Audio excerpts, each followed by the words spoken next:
नमस्कार, बड़ी खबरें में आपका स्वागत है। आपके साथ मैं हूं सुधा शर्मा। तो आइए खबरों की शुरुआत करते हैं। सबसे पहले बात करते हैं एक बड़ी खबर के बारे में। जी हां, आपको बता दें ये खबर आई है नोबेल विजेता की तरफ से। जी हां, नोबेल विजेता वैज्ञानिक का दावा यहां पर है लैब में उत्पन्न हुआ कोरोना वायरस। ये भी आपको बता दें कि फ्रांस के वैज्ञानिक ल्यूक ने ये दावा किया है। तो इस वक्त की बड़ी खबर हम आप तक पहुंचा दें किस तरह से ये बड़ी खबर आई है। कोरोना वायरस HIV के खिलाफ वैक्सीन निर्माण के प्रयास का परिणाम है। तो एक बार फिर से अपने तमाम दर्शकों के लिए बता दें कि किस तरह से ये बड़ी खबर आई है।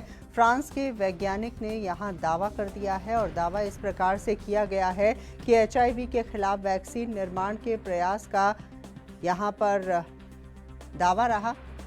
लैब में उत्पन्न हुआ कोरोना का वायरस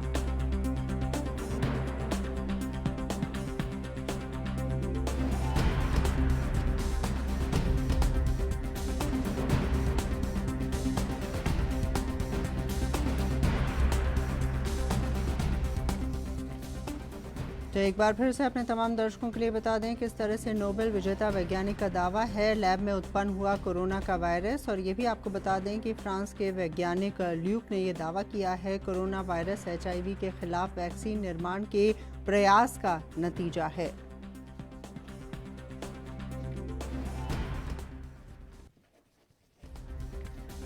और चलिए इसी मुद्दे पर बातचीत करते हैं। डॉक्टर किरोड़ी सिंह इस वक्त हमारे साथ फोन लाइन पर जुड़ गए हैं। डॉक्टर किरोड़ी, हम आपसे ये समझना चाहेंगे जिस तरह से वैज्ञानिक का दावा है जिसमें उन्होंने ये कहा है कि जिस प्रकार के वायरस की हम बात कर रहे हैं और जिस तरह से वो महामारी मचा रहा है पूरे विश्व में, उसका निर्माण लैब में किया गया। इसके विषय में क्या कहेंगे आप?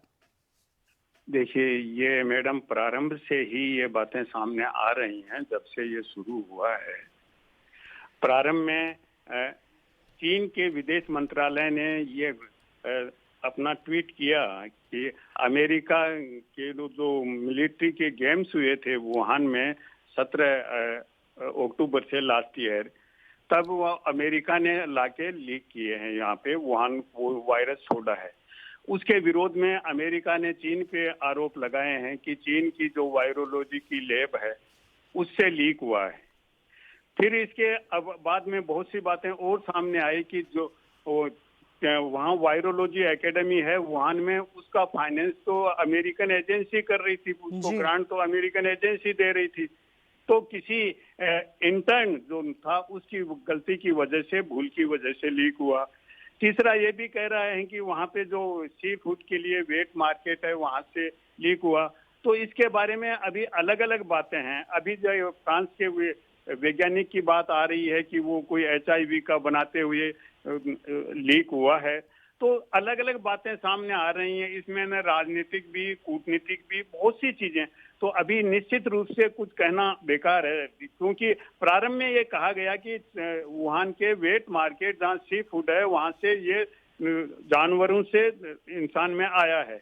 लेकिन डॉक्टर किरोड़ी, जिस तरह से लगातार हम देख पा रहे हैं अमेरिका भी चीन को इसके लिए जिम्मेदार ठहरा रहा है, क्योंकि जब भी वहां के राष्ट्रपति कोरोना वायरस की बात करते हैं तो वो चाइनीज वायरस इसे कहते हैं। तो कहीं ना कहीं अमेरिका के पास भी कुछ इस तरह की जानकारी है कि इस वायरस का जन्म लैब में किया गया और इसका जन्म चीन के अंदर हुआ। हाँ जी, ये देखिए, बिल्कुल ये सिद्धांत बहुत ही ज्यादा तरीके से चल रहा है पूरी दुनिया में कि ये बायोलॉजिकल वेपन बनाने का प्रयास था दुनिया में, और उस वेपन से बनाने की प्रक्रिया से लीक हुआ, ये बात तो चल रही है। लेकिन सबसे पहले चाइना के विदेश मंत्रालय ने ये ट्वीट किया कि ये वायरस है, ये अमेरिका ने यहाँ वुहान में जब मिलिट्री गेम हुए थे लास्ट अक्टूबर में, तब वहाँ लीक किया गया। उसके बाद अमेरिका ने एक रिटालिएशन के रूप में ये कहा है कि ये चाइनीज वायरस है, कोंग फू वायरस है। एक वर्ड और यूज किया है अमेरिका के प्रेसिडेंट ने, कोंग फू वायरस है, वो चाइनीज कॉन्टेक्स्ट में। तो ये बहुत सी बातें अभी सामने आ रही हैं, लेकिन निश्चित रूप से कुछ नहीं कहा जा सकता। ये अलग अलग तरीके के आरोप प्रत्यारोप गैस लगाए जा रहे हैं और एक षड्यंत्र सिद्धांत के रूप में ये चीजें सामने आ रहे हैं। जब तक वैज्ञानिक तरीके से इसका इन्वेस्टिगेशन नहीं होगा तब तक कुछ नहीं कहा जा सकता।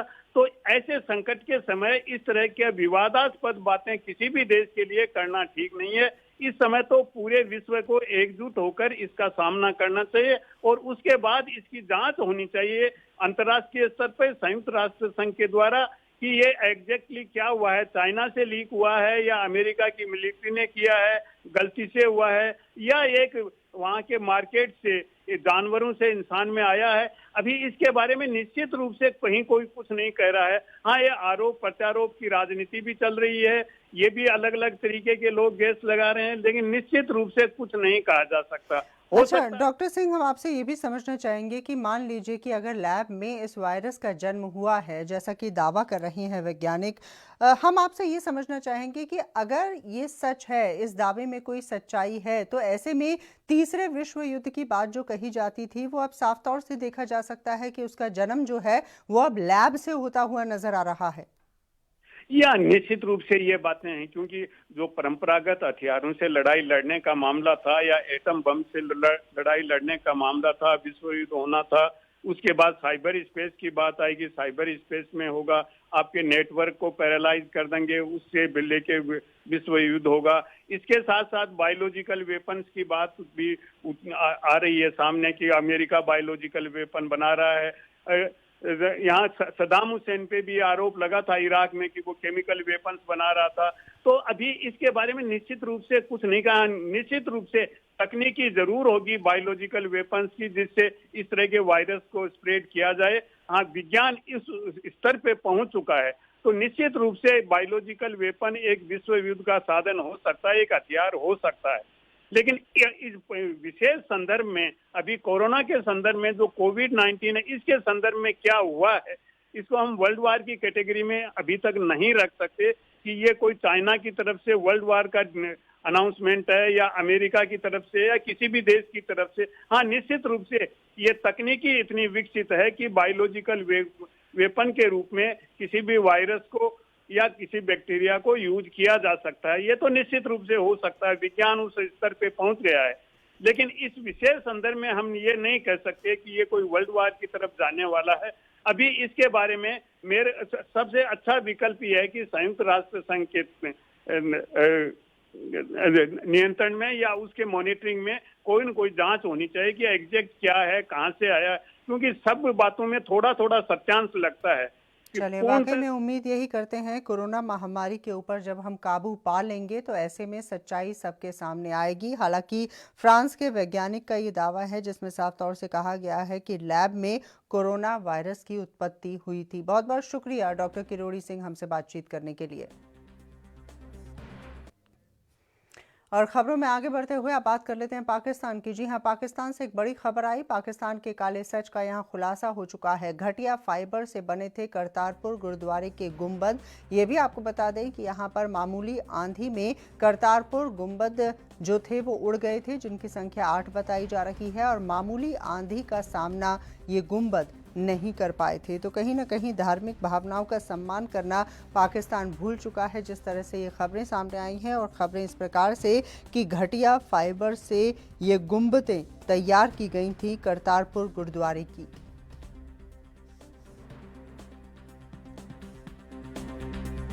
तो करतारपुर गुरुद्वारे की 8 गुंबदें यहाँ मामूली आंधी में उड़ गई थी, टूट गई थी। और अब ये खबरें आ रही हैं कि घटिया फाइबर से इनका निर्माण किया गया था। और पाकिस्तान किस तरह से धार्मिक भावनाओं का अपमान करता है, इसकी तस्वीरें इस वक्त आप अपने टेलीविजन स्क्रीन पर देख पा रही हैं।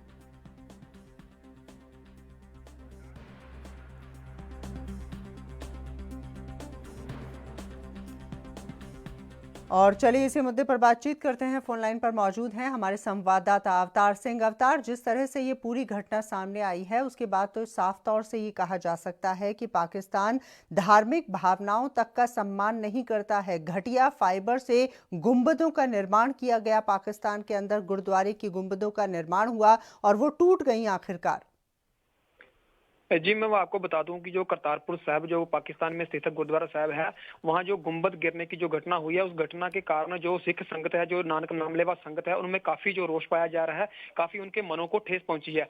तो आपको बता दूं कि कहीं ना कहीं जो पाकिस्तान का चेहरा वो भी लेकिन निकल के सामने आया है कि पाकिस्तान लगातार एक स्टंटबाजी कर रहा था श्री करतारपुर साहिब को लेकर, लेकिन वो सामना जो चेहरा वो सामने आ चुका है, क्योंकि जो गुंबद बनाए गए थे, वहां जो मटेरियल इस्तेमाल किया गया था, वो मटेरियल काफी घटिया था कि ना तो उसमें सीमेंट का इस्तेमाल किया गया, ना सरिये का इस्तेमाल किया गया।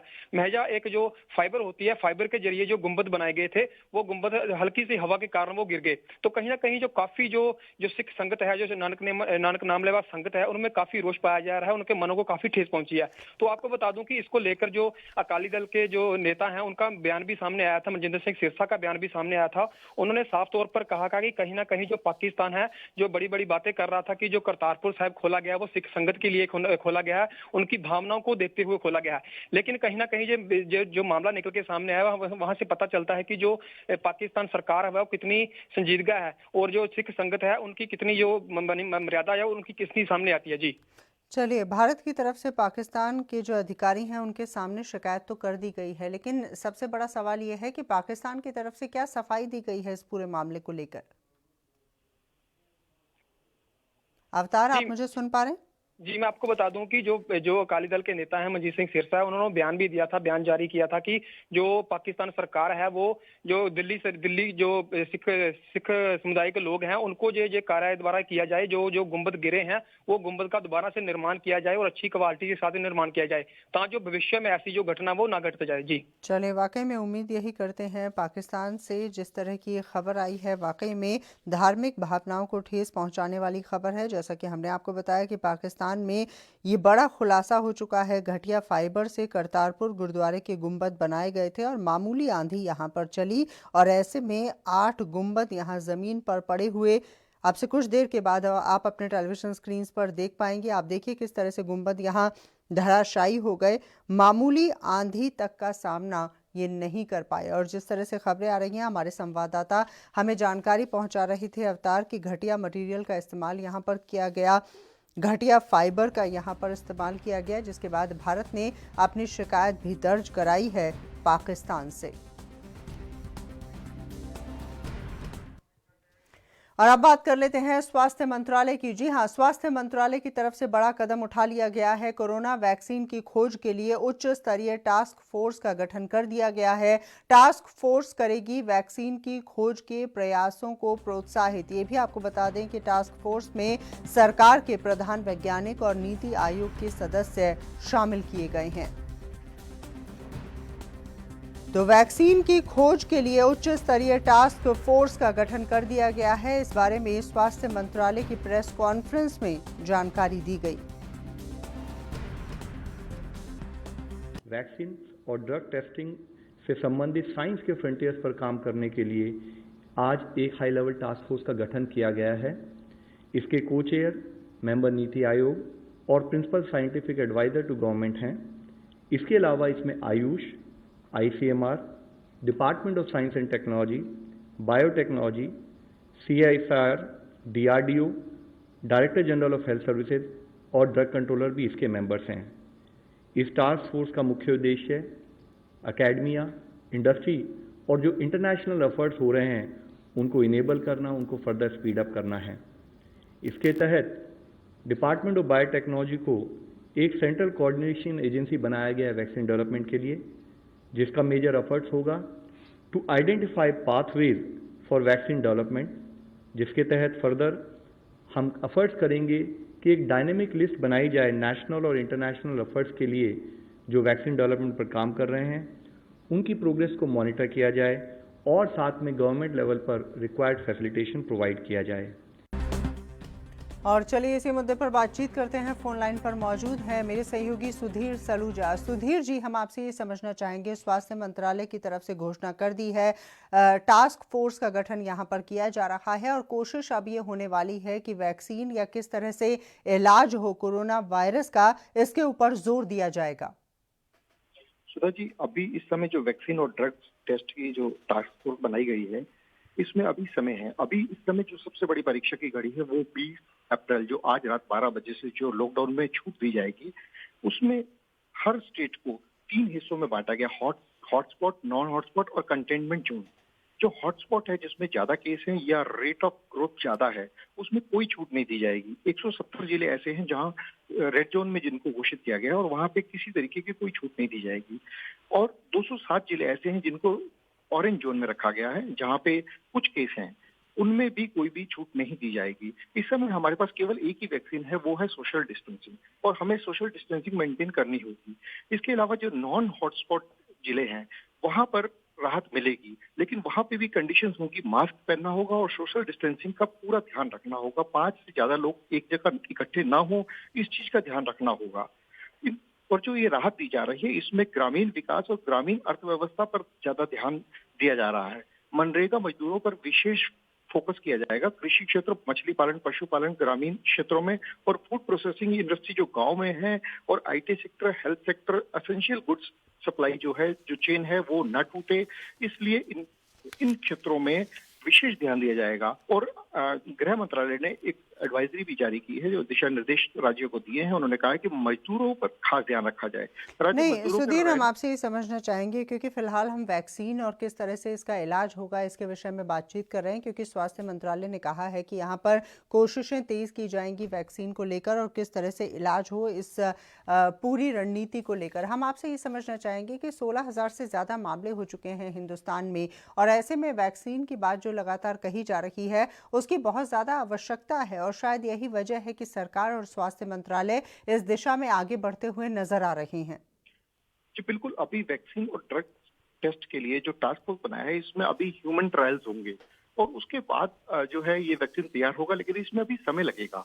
और अभी इस समय जो हमारे पास एक ही वैक्सीन है, वो है सोशल डिस्टेंसिंग।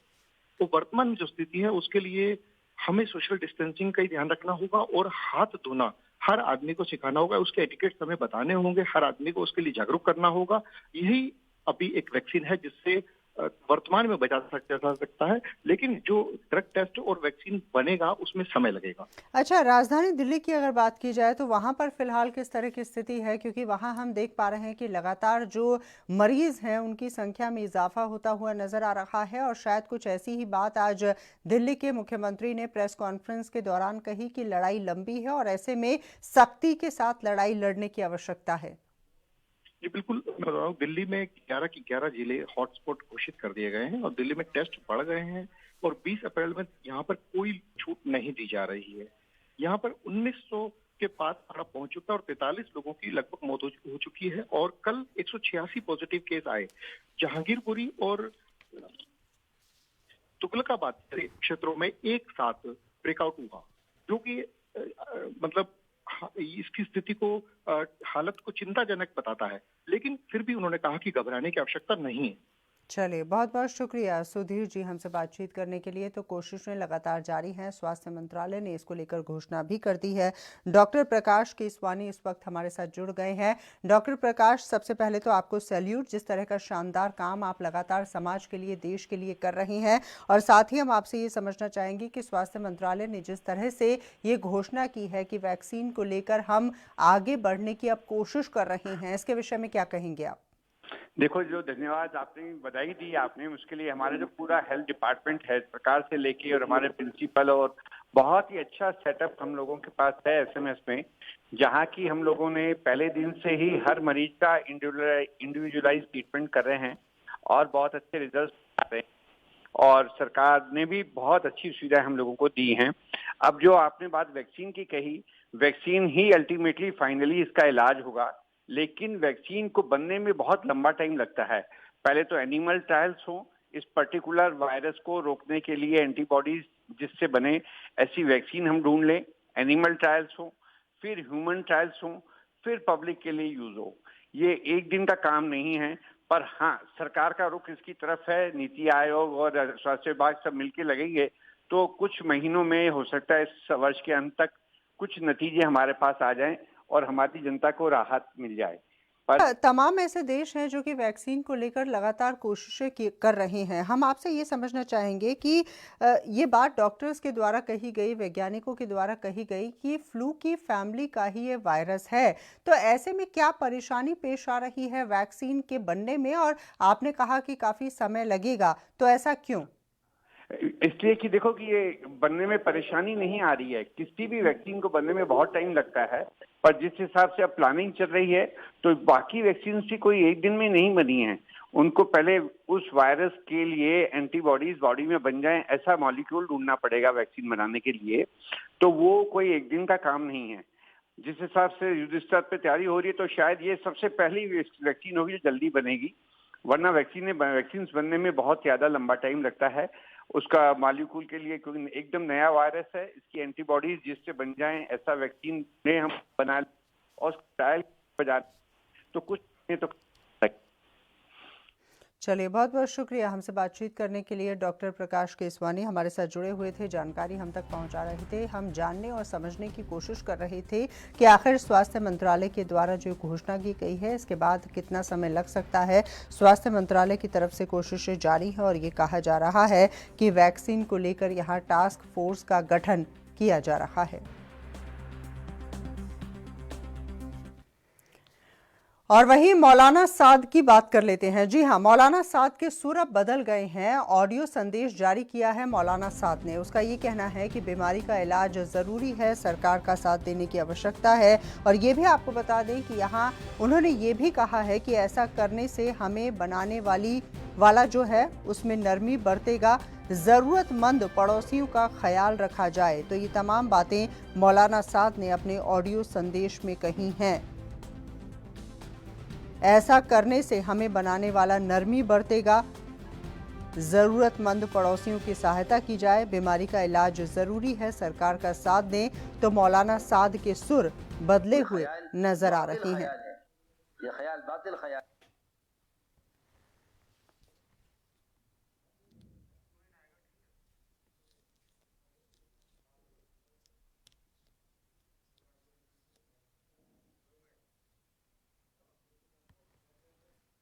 ये ख्याल बातिल ख्याल है, ये ख्याल बातिल ख्याल है कि मस्जिद में जमा होने से बीमारी पैदा होगी।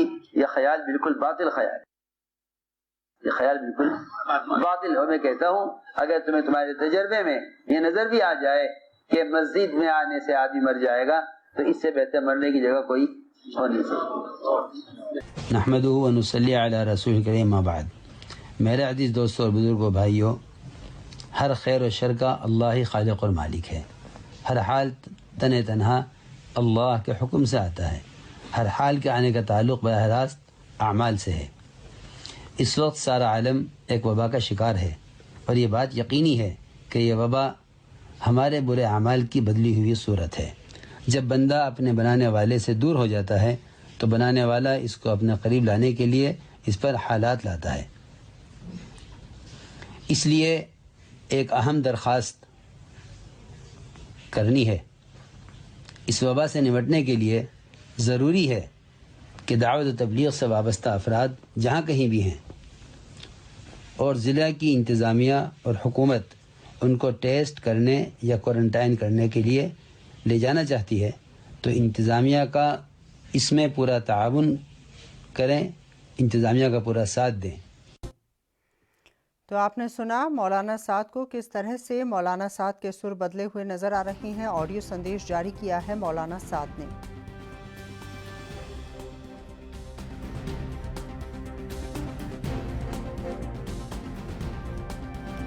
और चलिए इसी मुद्दे पर बातचीत करते हैं। फोन लाइन पर मौजूद हैं दीपक राय जी, राजनीतिक मामलों के जानकार हैं। दीपक जी, क्या कहेंगे, जिस तरह से मौलाना साद ने अपने सुर बदल लिए हैं, कहीं ना कहीं कानून के डंडे का असर होता हुआ नजर आ रहा है उनके ऊपर? जी, ये बहुत अच्छी चीज है, कानून का भी असर होना था और ये उनकी तरफ से भी अच्छी पहल है। एक तरह से किया जाए तो दबाव में ही, लेकिन एक अच्छी पहल है।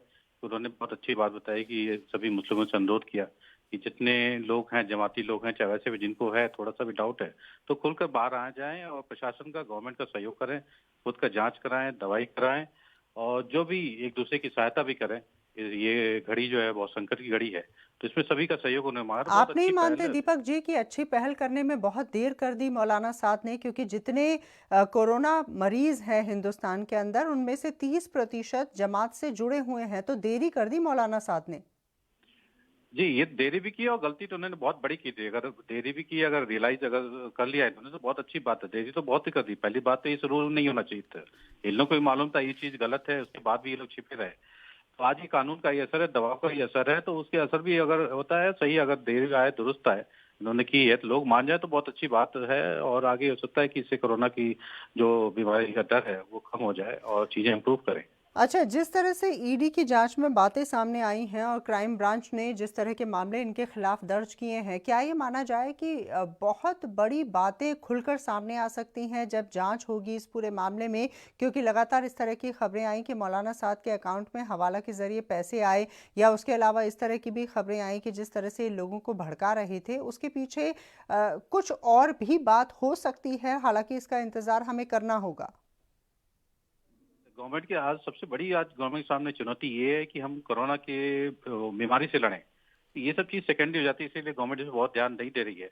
तो अभी तो ये मेन ये है कि हमारी बीमारी को रोका जाए, उसको कंट्रोल में किया जाए।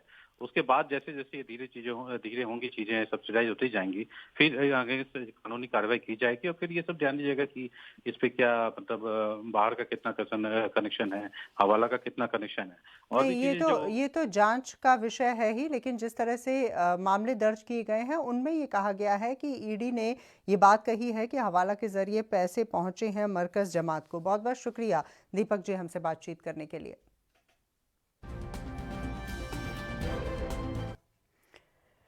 और एक और बड़ी खबर राजधानी दिल्ली से ही जुड़ी हुई। जी हां, आपको बता दें कि सेना के हवाले नरेला का क्वारंटीन सेंटर कर दिया गया है। यहां पर मरकज जमात से जुड़े हुए 932 लोग हैं। ये भी आपको बता दें कि दिन में सेना और रात को सरकारी स्टाफ यहां पर काम को देखेगा। अब तक इसे संभाल रहे थे दिल्ली सरकार के डॉक्टर। जी हाँ, ये बड़ी खबर हम आप तक पहुंचा रहे हैं। सेना के हवाले नरेला का क्वारंटीन सेंटर कर दिया गया है। मरकज से जुड़े हुए 932 जमाती यहाँ पर है। ये भी आपको बता दें कि दिन में सेना और रात को सरकारी स्टाफ यहाँ पर काम देखेगा। इससे पहले दिल्ली सरकार के डॉक्टर इस क्वारंटीन सेंटर को संभाल रहे थे।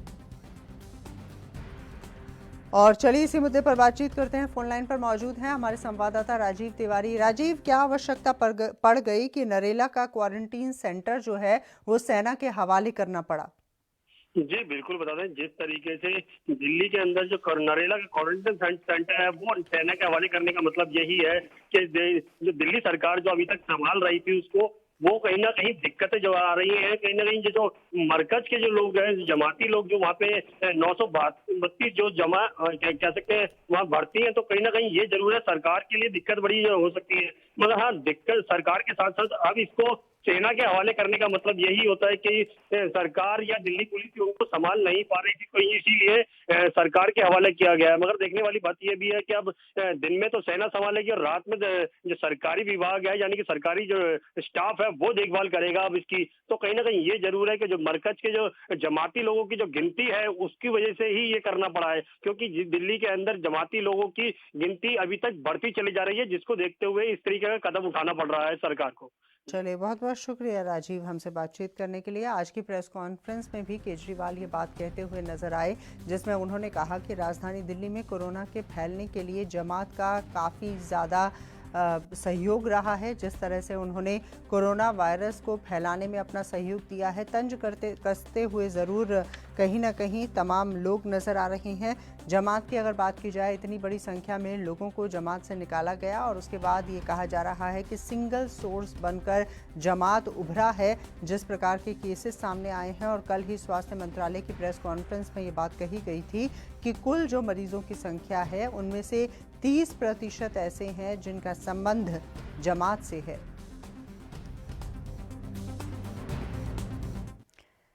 और फिलहाल के लिए बस इतना ही। दीजिए इजाजत, नमस्कार।